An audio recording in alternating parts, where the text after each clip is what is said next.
Hello and welcome to Share.care's What is Manly radio show and podcast.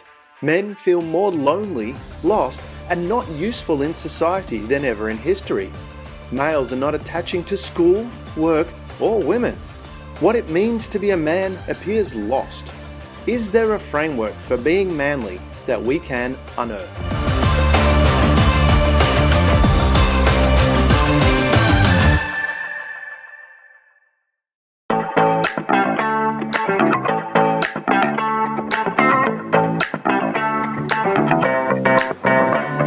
Welcome to Share.care, an all-inclusive community sharing experience, strength, and hope to create strong, healthy, and inspiring relationships. Share.care communities work toward every individual feeling safe, valued, and heard, free from the threat of danger, pain, or harm. Each episode, founder Damian Andrews explores the principles underpinning Share.care and invites expert special guests to share their knowledge so you can easily reap the benefits so many others experience. You hold the choice to create your future. Let it be with strong, healthy, and inspiring relationships. Hello, Yvette. How are you? I'm doing very good. Thank you for inviting me. It's a pleasure to have you, Yvette. And for the audience, we have Yvette Durazo, and she's the founder and principal consultant of Unitive Consulting. And she's also the author of the book, The Conflict Intelligent Quotient, which is the missing piece to turbocharge conscious leaders and organizations' emotional intelligence, which this really relates to a lot of what we're talking about on the show, is that men today, there's a lot of men out there that are lost. They don't feel they have their place in society. What's your experience with it? What have you observed, just at a wide level first, and then we'll narrow it down? What have you observed in that space where men are feeling lost and out of place? Well, I think that there is the phenomena that we're dealing with women becoming extremely independent and being able to take on a full-blown career and where they can earn quite a good amount of money, right? And then having men feeling like they feel like a little bit of out of place because of the fact that by tradition, men will take care of women. But it's interesting to also see that they feel out of place, but then also women. It seems like women and men are not getting the most out of the situation. Because I'm saying this because we as a society, as humans, and with all the technology that we have, I think that in one way or another, we have evolved. Yeah. But what has not evolved, it is our reptilian brain, with the one that is the oldest pieces of the brain that lies right on the back of our brain, that is connected to the vagus nervous system. That is the piece of the brain that is the oldest of the brain. That's what they call it, the reptile brain, or there's different names that they call it. But that piece of the brain has not evolved as much. And what tends to happen is that women, we are still looking for someone that we can rely on, someone that we can feel supported, not necessarily economically, although economically it's a sign of support and feeling like they have somebody in their life that they can rely on, or somebody that can hold their back. And then men are feeling perhaps concerned that if they show that, they could be rejected. Yet women are looking for that. At the end of the day, when women ended up in situations where they have been trying to date and they are not able to find the men that they're looking for, in reality, that what they're looking for is that someone, that guy that could really feels like it's somebody that holds your back. And I'm saying this from my own standpoint, because I also feel that, I am in a way very independent person, but at the same time, I still look for the little behaviors that would show me to show that I'm going to be safe with the other person. It's very interesting. Yeah, It's that's not necessarily that I cannot pay for my own dinner, but just the fact that a man will say, I'll take care of it. It sends a signal to my brain that this is somebody that I can trust, somebody that can hold my back, right? Yeah, that's an interesting balance you're talking about, because as you were discussing that there, I was thinking about it from that perspective. When I was dating, a number of women that I dated were very, very successful career-wise, but they certainly like to cuddle up and have some strong arms around them and hold them close. Is that the kind of what you're talking about? I'm putting that into a metaphor perspective, but it's that feeling of safety because that was what was said. They just liked curling up with some strong arms around them. Is that reptilian brain part you're talking about? Yeah, but then, like I said, women and men don't realize that we still are looking for those things that we looked for back when we were in the caves, right? We're still looking for that. And that, I think that is what the contradiction exists. And that's why I feel that also men feel lost. Because they don't know their position in society, or they don't know how to enact with women that are very powerful, that are very successful. But at the end of the day, we're still looking for the same thing. Yeah. Okay. So fundamentally, as you're saying, men feel lost because they don't know, how to translate and relate to women that are now powerful. Is that what you were saying there? Yeah, and the fact that sometimes men shy away from doing the gentleman things that they will do, because then they feel that some women are not going to be receptive to it, or they will get offended. I have heard of, and then they shy away from it. Yeah, 'cause I have heard of where a man's opened a door for a woman, and the woman's got upset, saying, "How dare you open the door for me?" I've never experienced that. I open the door for everybody anyway, so men and women. I let other people go first, and I've never experienced. But it's interesting that that has happened. So I'm not sure how prevalent it is. I'm sure. On the extremes, there's always going to be someone extreme. But from that side of things, is it, a case when you say that how does a man, navigate that now and work out, okay, I feel, I'm a little bit lost. I feel like I should be the caregiver or the provider, but now the woman can provide, and that's a good thing. We should have that. How do they adjust to that? What do they need to do? What do men need to do to adjust to that? Well, I think that one of the things that I would suggest is just to be very patient, because it takes a while for the women to realize that indeed that's what they need, right?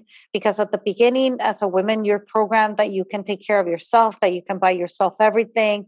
But, being patient and being able to continue doing that, in the aspects with empathy, and just doing little things. Start with little things. It could be just minor things. It's like, I went to the grocery store and I noticed that you like this type of chocolates, and I brought you some.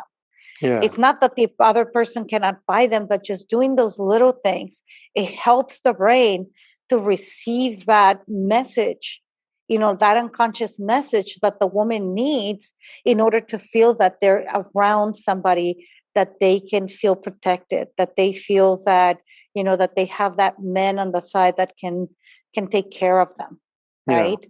So those little things. And sometimes I notice that in my situation, when I'm being dating, men would ask, is it okay for me to open the door? And I would say, no, on the contrary, I'm expecting that. and I, because I do expect that. But I understand that sometimes men feel worried about it and they ask. But unfortunately, women out there don't realize how programmed they have become through all the societal stuff that have been bombarding them. And the fact that they can take care of their own bills, they can take care of their own selves. But at the end of the day, I seen women that they're not satisfied, that they're not happy, or they ended up being pretty much alone because they don't know how to relate to men anymore. And I think that the men are dealing with the same thing. So, and then on top of that, we're also dealing with a lot of pressure um, with regards to having all these gender identities. I don't know if you have ever Googled this, but there's about 53 different types of gender identities. That it's very confusing for women as well, as we're going out on the dating scene, because now we have to ask very intimate questions to men, thinking that because there's so much variety out there, that is also very scary. So you have that aspect as well, and then the aspects that we're being bombarded with a lot of food, a lot of chemicals in our environment, a lot of the stuff that we use also alters the genes of men and women. Yeah. And so that's also another thing that it's going on, that I feel that it's affecting human overall, men and women, or in between. That's interesting from that perspective. When you're looking at, as you said, because when for men and the framework, there used to be, when in pop culture and in the media, you see it's either the bumbling, misogynistic, sex-focused man, or it's the alternative where you've got this hyper superhero type person that's perfect, very fit, and it seems to be men are portrayed either one way or the other, but the part in the middle is lost. Is that what you're seeing as well? I do. I do see that, and it is just also part of our brain, right? Like I work with people, teaching them how to have difficult conversations and how to deal with conflict. And there's certain body language that by doing those body language, the other individual, anybody that has a brain, will react to those body languages very similar. So it is very interesting that if we don't realize that, yeah, and if we don't enact those things or those behaviors when you're talking to other people, especially men, then they can be read incorrectly sometimes by the other women. And then it also doesn't help them yes, in their masculinity. Like, for example, there has been a bunch of studies that if you create or if you do your power poses, right, like that, like a Superman, or standing up with your hands like that it brings into your neurons and in your body that sensation of feeling empowered, right? And if men don't realize that, and they are not aware of it, or they're not very conscious of it, then what they're portraying outside of themselves can be seen as a very weak character, as a very feminine character. And not that women don't like that, we do, but at the same time we're looking for that subtle messages that you will feel protected or you feel comfortable with this other person.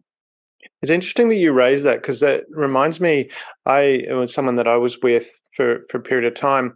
I didn't realize until they told me my normal speaking voice, which was okay for everybody else, they thought I was yelling at them. And then when they told me that, it was like, oh, okay. And so I learned to adjust the tone of my voice so that when I was speaking with them, it was a bit softer. But from that perspective, how often do you think people can misconstrue what's being said? Because from my experience, I wasn't yelling at all. I wasn't even upset. I was just speaking my normal tone. From that perspective, do men need to be a little bit more aware of what they're doing, but also too, we need to have a bit more communication around, okay, this is what I'm receiving. Is that the intention, or, and having that discussion? Well, I live pretty much with the work that I do in the middle of all of that. And one of the things that I put people to aware, that only 7% is what you say. Yeah. The rest lies on tonality and body language. So it used to say that 7% was what you say, Mm. Tonality, it's about a 30 something, and then body language is a 50 something. But then we live in an online world where we're talking constantly with people online, just like we're doing right now. Mm. And in the body language cannot be very easily see, right? Yeah. I'm talking with my hands right now, but you're not seeing them. Mm. So then we have to pay more attention to the tone of voice. So yes, a lot of miscommunication does happen when we don't pay attention to the overall way of how we're communicating. It is through what we say, the tonality and body language. But the other side, we just don't know if somebody doesn't give us that feedback, right? And Yeah. sometimes people will give you the feedback and people will be very, very closed down and not be receptive to observe or pay attention to what they're saying, and they get offended sometimes. Yeah. It's interesting from that perspective that you mentioned about being offended, because how much of, this issue can be worked through a little bit more easily. It seems to be someone will do something, the other person immediately or instantly gets offended, and then gets on the defensive or the attack and says, "How dare you do that?" And it's been a miscommunication. That wasn't the intention of what was going across at all. And there's been no chance to explore that and work towards a resolution. How much of this problem do you think relates to that, where people are just instantly reacting, instantly getting offended, and without even inquiring? Do we need to have more of let's take a breath and explore? Yeah, we're living right now in a society, because of everything that we have been dealing with, the pandemic, the social injustice, all the political stuff that it's happening, that we have been in a space of so much constant change, that all of that change has created trauma on people. Some people recognize it and can do something about it and be more cognizant about the way that they're showing up. Some people are not even aware of it. And right now, I think that we're dealing a lot with very hyperactive amygdalas, because whatever you say or how you say it, or people are in a space where they're constantly misinterpreting information. Yeah. And it is very sad, because it comes from that trauma. A lot of people, we're talking worldwide. Yeah. We deal with that. Yes, Yeah. there are governments and societies that deal with everything that we're dealing with very differently. But the majority of people are, their amygdala has been hijacked, because there is trauma there. There is trauma because of all the constant change. And then you have people just trying to communicate with one another, and immediately people will absorb information in a way that it feels threatening to them sometimes, even though that is not the intention. And because there's already that trauma in there, there's no space to really think about whether if the person meant it to be that way or not. The people immediately react. The moment that people are in a space of reacting to things because they feel that they're threatened in any way, it is the moment where people shut down fully. People, when they're in a state of fleet, fight, or fight, immediately their body starts shutting down. There's even to the level of their cells start shutting down. Yeah. So immediately what happens is that when people react that way, they're not going to be in a space to listen. And that is a problem, right? Because if the other person thinks that what they say, it wasn't very well said, or the other person misinterpreted incorrectly, then immediately they put those walls, and then there's no space to remediate the conversation.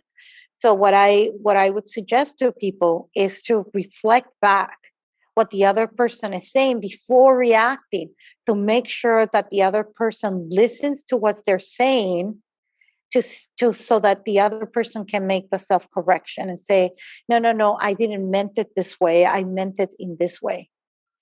Yeah, that's interesting that you say that. I love because that part of the discussion that you're talking about is really prevalent, because it seems, as you say, people's amygdalas are being hijacked.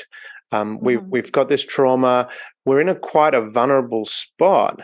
And then it's really easy for the mob mentality to take over. People can, manipulate that quite well. And noticed that on a news report I was watching last night, where there was people that just were doing ridiculous things. I won't get into the detail of what it was, but it was purely a mob that hadn't really stopped to think about what they were doing, because it just was ridiculous. But they're all just going with it. And have we actually de-evolved a little bit now that because our amygdalas are so easily hijacked and we're in this state of, or is it just because we've been through so much trauma, we actually need to take a breath and deal with that?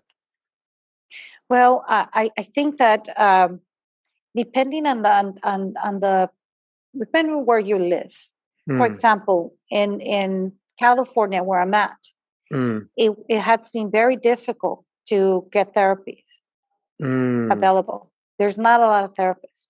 And if they are, they're in a state of burnout themselves, because, they're just dealing with a lot of people.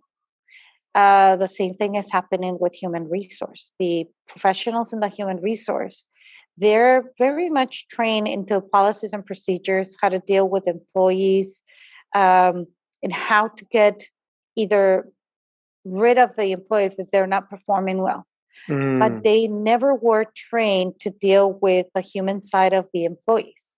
Like having individuals that want to work, but yet they cannot leave the child in a child care anymore because there's no space to do that, no way to do that. All of a sudden, people are taking care of their family members, their mothers, their fathers, their grandparents.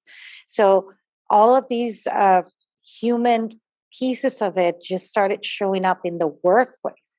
And then all of a sudden, human resource were not very well equipped, because for them, it is, when situations get to their table, it is they're following policies or they're not following policies. It is nothing in between. They're not in a space where they can conflict resolution. They can mediate situations because they're not trained on that. And I'm trying to change that, because that's why I'm teaching these classes in a university in California, because I think HR should have these type of skill sets,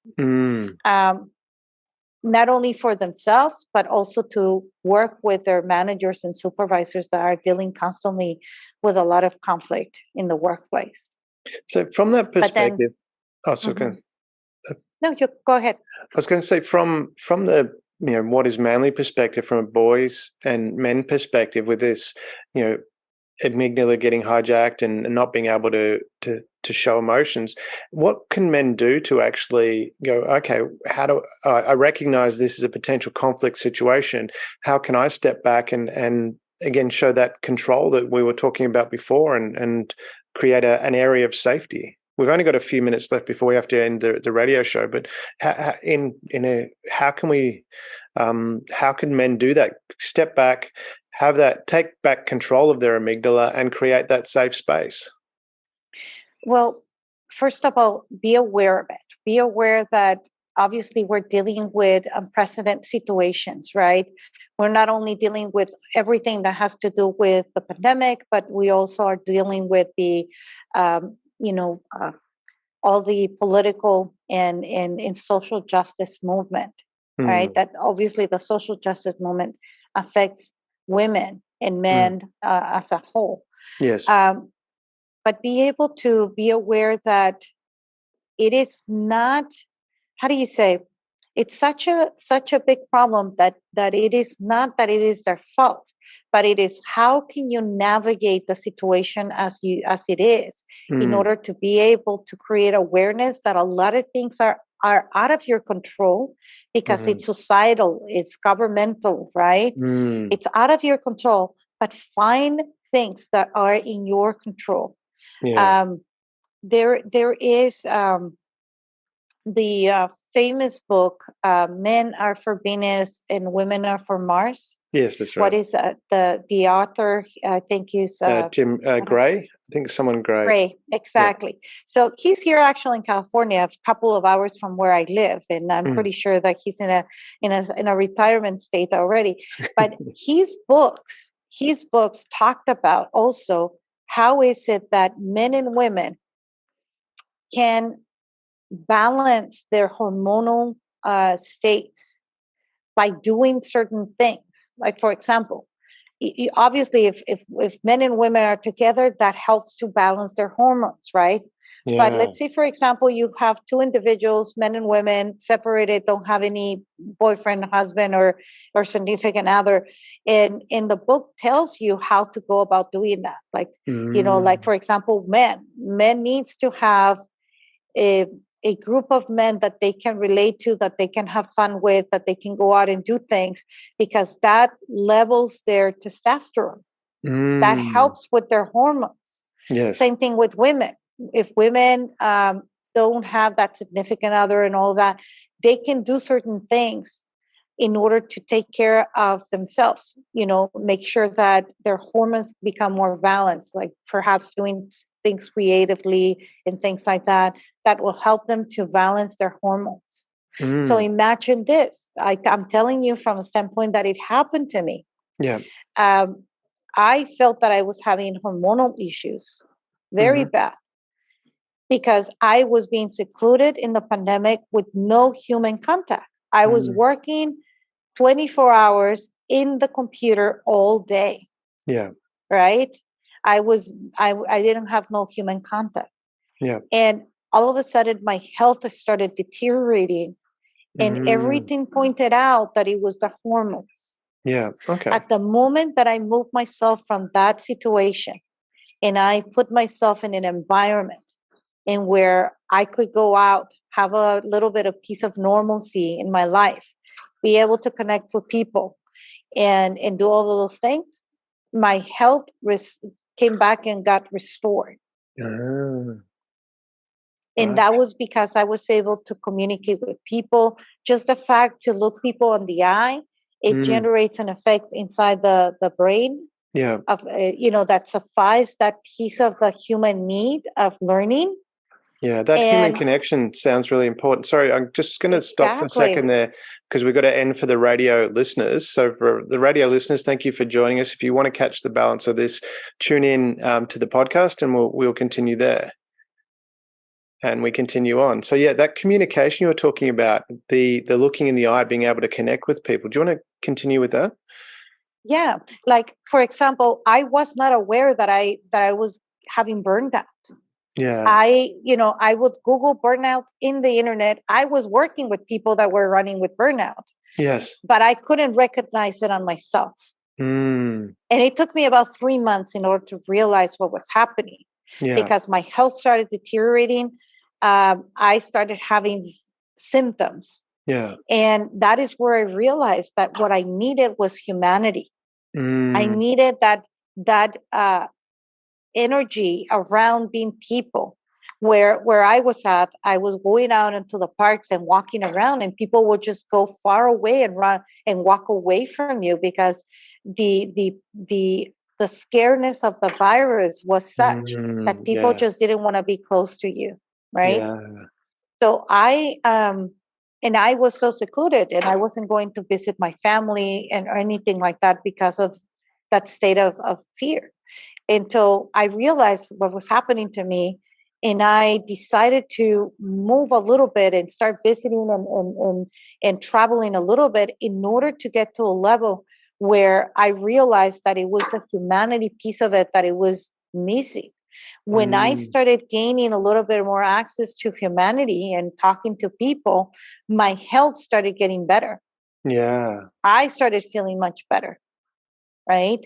So it goes to say that we definitely are in a world where we have so much technology. We have robots doing a lot of things for us, but still, people need people. Do we need that in order to be able to balance our life and our hormones and our body? Yeah. Do we need, because you mentioned also about, the shortage of therapists, but do we need, because I'm relaying this to the movie Crocodile Dundee, where I don't know if you know the movie or not, but he comes from, No. he's an outback Australian, comes from this very, very small town called Walkabout Creek, and it's literally a pub and a couple of houses, and it's just a very tiny town. And they're in New York, and they're talking about it, and they're talking about psychologists. And the lady that he's talking with says, "Oh, you probably don't have a psychologist in Walkabout Creek." And he goes, "No, we just have Wally. If we have a problem, we tell Wally. Wally tells everybody else, and then there's no more problem."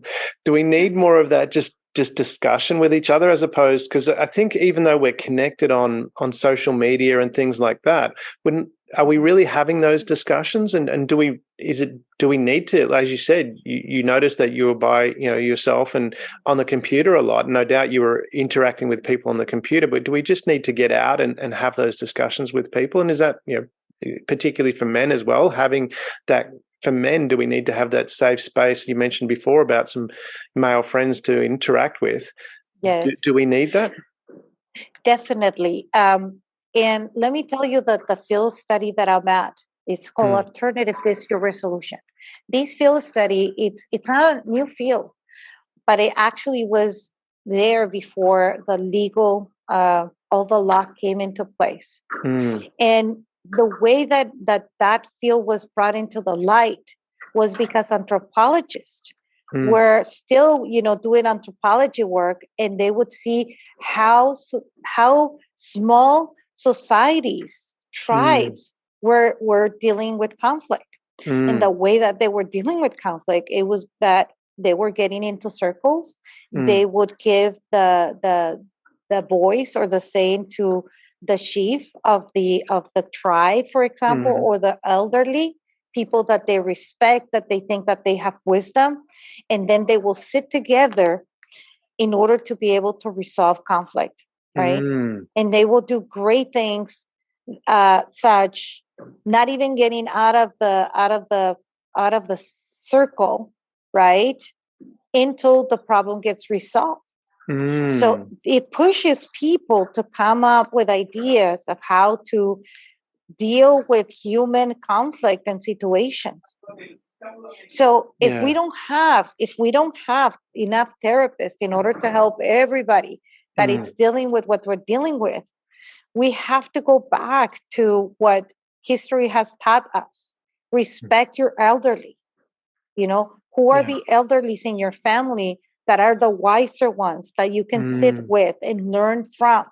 When you come from a different, a different society, you have a collective society, and then you have an individualistic society.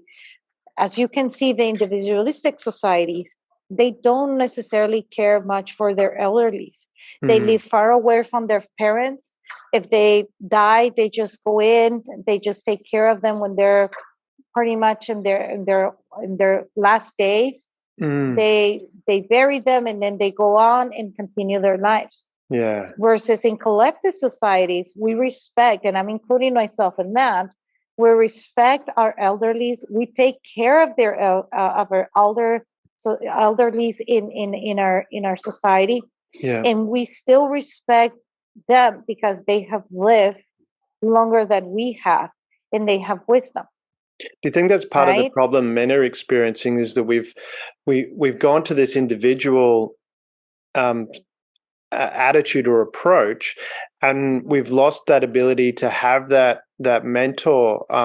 And now that you're mentioning that, I'm actually I'm going, wow, I feel pretty lucky because I've actually had a lot of really great mentors in my life, partly because I've sought them out, not because they were just there. I've had a problem and I've gone, okay, who do I find that can answer that? Do men need to, and I know this applies to women as well, but the show is What is Manly, but do we need to, like you say, respect those elders, but to actually seek out people for advice rather than trying to do it ourselves?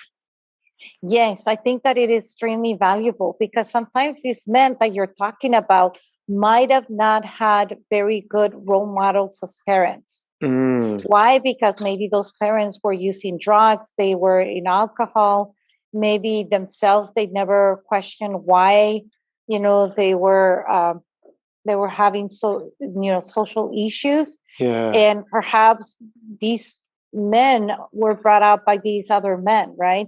Mm. And if they don't have a very good role model in their own life, and even if they were, I think it is extremely valuable to seek out other men for mentorship. I think that is very valuable. I did that with my own daughter. I did that, I tried it with my son as well.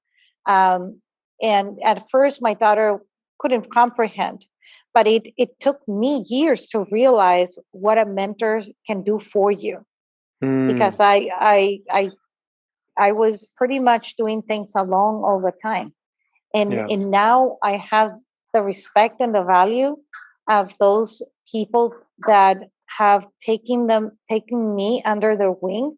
And I know that when that has happened, I have grown. I have become a better person.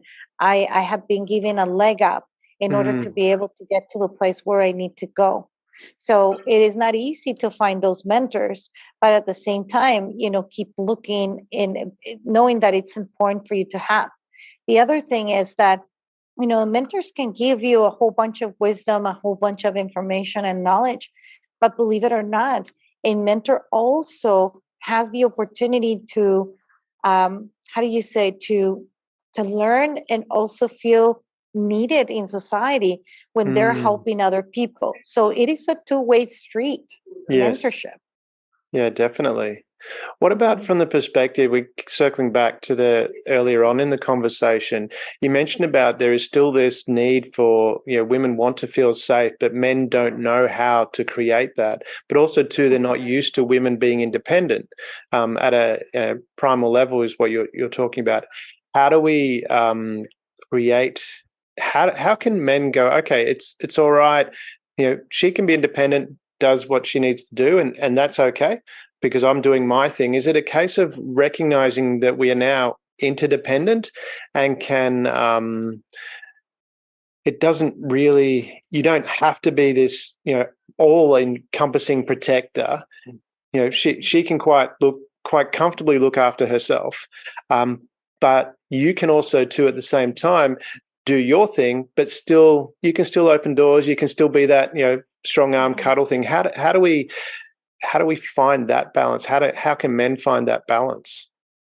Well, I think it's a matter of recognizing that, it is not them, it's the overall society where we're living at. Once them, let's say you're in a relationship. Yeah. And those are the topics that a man and a woman needs to talk about.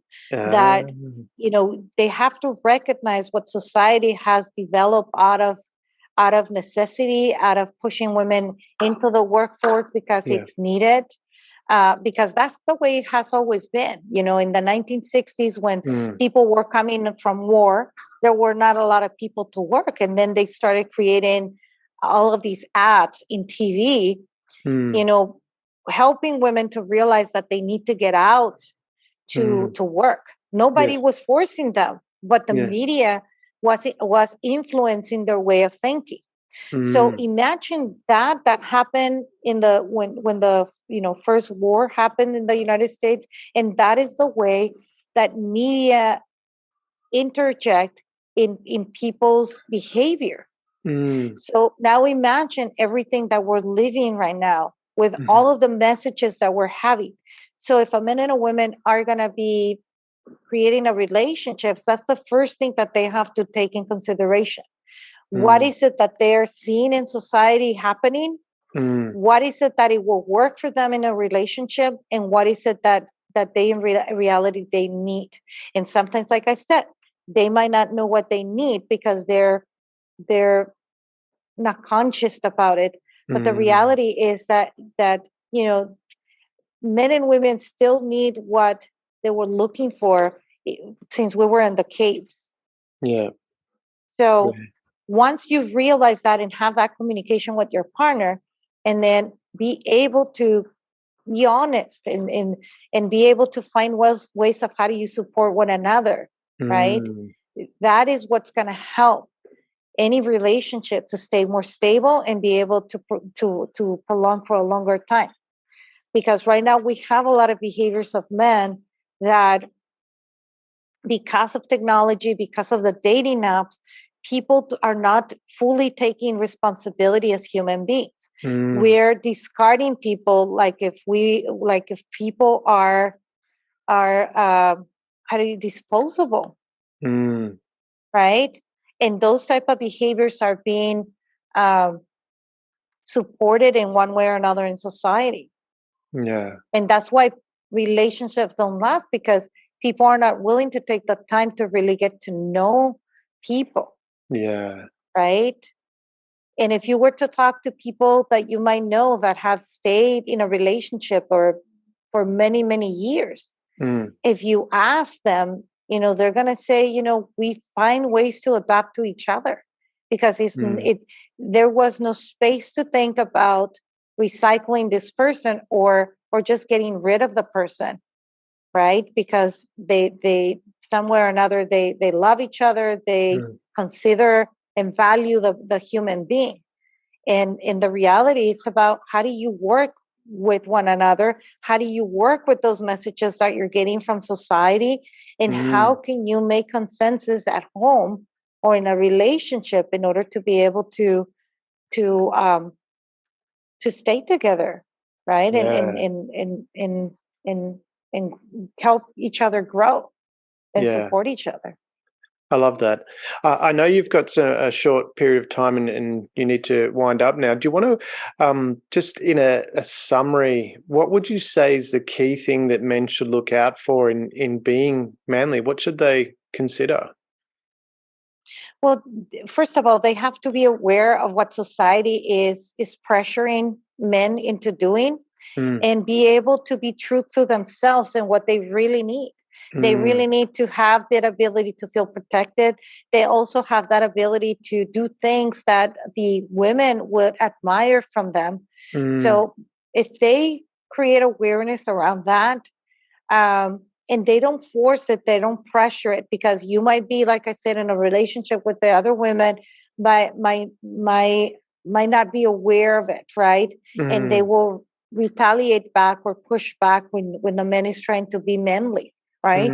So be patient and have these type of conversations with your partner, right, in order to be able to do those things, and that would help to be able to support each other's brains, right, and spirits, in order to be able to gain the most out of the relationship, right? Yeah. And then if they're not in a relationship, how can they work through their manly? It is important to get mentors. It is important to be able to gather around friends that obviously that have a positive component to your life and to help you grow, right? So I think that is important. I love that. It's having that framework of being aware of what's going on and being aware that you are under pressure, but deciding what's right for you, if I'm understanding that correctly. Is that where we're heading? And then being aware of everything that is happening in society. In many of the countries now, for example, marijuana, it's been legalized. You don't know sometimes how many chemicals and even fentanyl. I was just before you talking to another person that it's in my network that has a house to help people recover from addictions. And it's scary how, people are being poisoned with all these drugs. And many of the chemicals that they use in, pesticides, all of that stuff that is being used not only in our foods, but also in the marijuana, men are not aware of it. Right? Men are not aware of it, and they're using it, they're inhaling this, and they don't even know that it's altering their own system, their own hormones. Yeah, it's a good point. I think there's a lot more we can unpack, but I understand. I know you do have to go. Maybe we can continue this discussion in another podcast. Thank you so much for inviting me for this very unique topic. Thank you for being part of the Share.Care community and helping people around the world prosper. You're creating a bigger pie for everyone to share. The more people contributing to the world being a better place, the better the world becomes for others and for you.